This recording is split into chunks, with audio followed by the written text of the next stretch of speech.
Assalamualaikum warahmatullahi wabarakatuh. Kami dari kelompok 14 yang membahas tentang kias. Nama saya Meli Dwi Handayani dengan NIM 201220054. Saya Putri Elvina Bila dengan NIM 201220055. Di sini kami akan memenuhi tugas usul fikih, yaitu membuat video interaktif mengenai kias. Assalamualaikum Mel, apa kabar? Waalaikumsalam, alhamdulillah baik Put. Kalau kamu sendiri gimana? Alhamdulillah baik juga. Oh iya, aku ngajak kamu ke sini itu mau membahas tentang kias. Kamu tahu nggak sih kias di dalam usul fikih itu seperti apa? Wah, seru tuh. Kias tuh hujah. Kias adalah hujah atau dalil hukum. Sebagaimana dalam surah Al-Hasyr ayat 2 yang berbunyi Bismillahirrahmanirrahim. Fa'tabiru ya ulil absor. Yang artinya, maka ambillah kejadian itu untuk menjadi pelajaran hai orang-orang yang mempunyai wawasan. Iya betul, kalau secara bahasa takdiru syai'i bi afqara lama musawwatu bainahuma. Secara etimologi yaitu mengukur sesuatu dengan yang lain untuk diketahui keduanya. Contohnya gimana, Put? Contohnya yaitu seperti takulu kistu sauba bizira. Itu seperti engkau mengatakan aku telah mengukur baju menggunakan zira.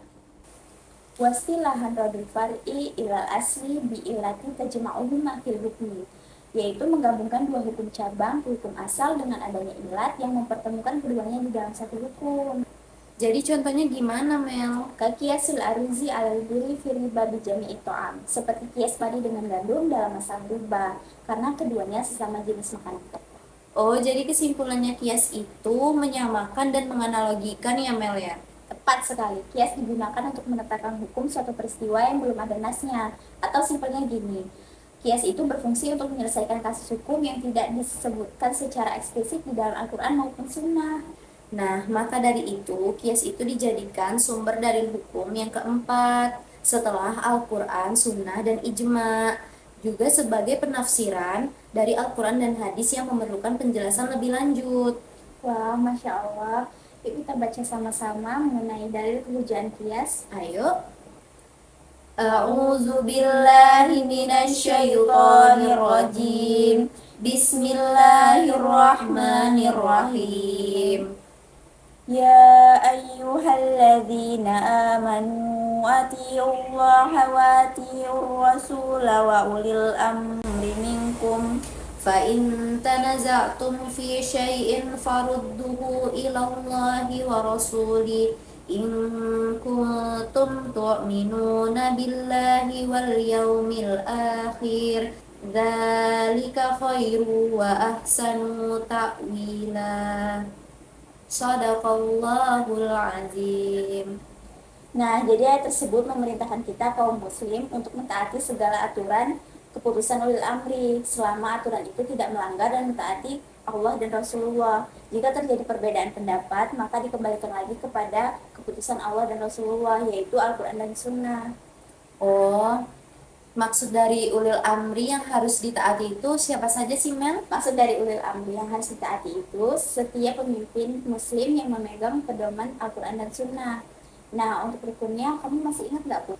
Ingat dong, rukun kias itu ada 4 ya. Yang pertama al-aslu, yaitu kasus lama yang sudah ada ketetapannya dalam nas atau ijma. Yang kedua al-far'u, yaitu kasus yang akan dicari hukumnya atau disamakan dengan kasus yang sudah ada hukumnya. Lalu yang ketiga al-hukum, yaitu hukum syar'i yang ada di dalam nas dan tersemat pada al-aslu.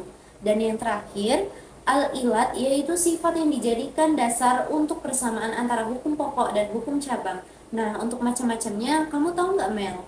Tahu dong, kalau di dalam kitab Mabadi Awaliyah, kias itu terbagi menjadi 3 macam.